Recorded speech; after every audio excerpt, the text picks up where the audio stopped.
At ginawa ng Panginoon, ano yung ginawa niya?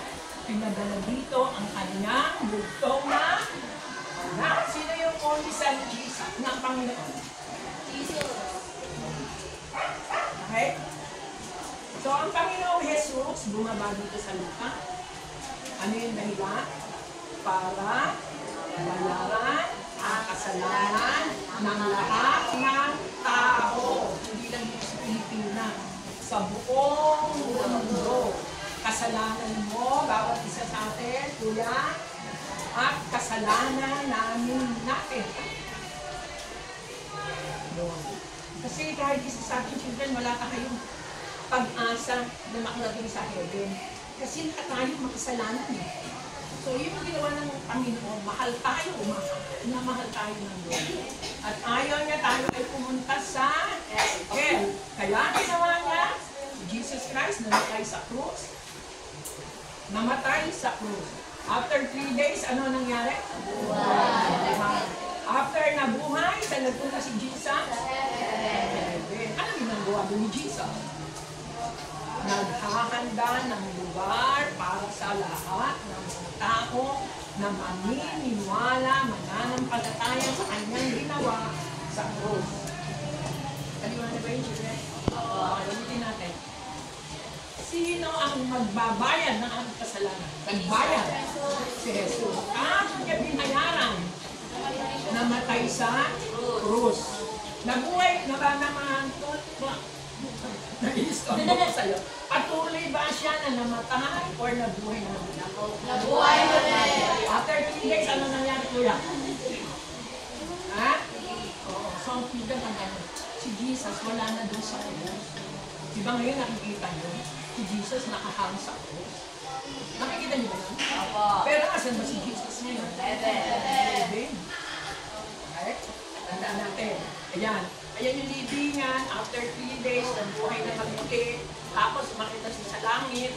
At nakikita ni Lord kung sino yung maniniwala dito kay Jesus. At ang sino man na manampalataya sa kanya kuya ay magkakaroon ng buhay na walang hanggan. Sino familiar sa John 3:16? John 3:16. Alam ko, ang dami nyo nang alam eh. O, ano yung John 3:16? Kasi ate. Lakas mo lang ha, yung maririnig ng lahat, yung mabibingis ko yan dito. Saka. Sige, go. Huwag ka sa akin tumingin.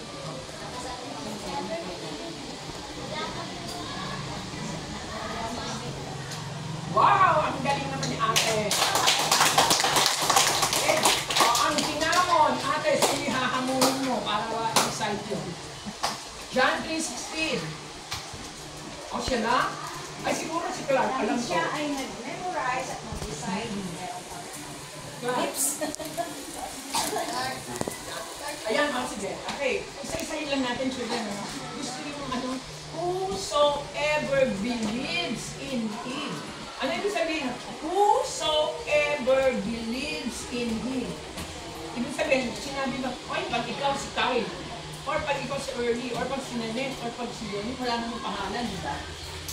Ang nakalagay doon, whosoever, kahit na sino, mayaman, mahirap, Amerikano, Pilipino, whosoever, lahat, basta ikaw ay manampalataya sa Panginoong Jesus. Anong sabi doon? Anong sabi ate? Meron tayo eternal life. Wow. Alam niyo ba may eternal life? Saan ito nangyayari? Sa eternal life. Yan. Yan children. Basahin na natin. Eternal life. Dahil sa ginawa ng Panginoong Jesus sa krus ng Kalbaryo, ang puso niyo ang nila. Ito puso niya, no?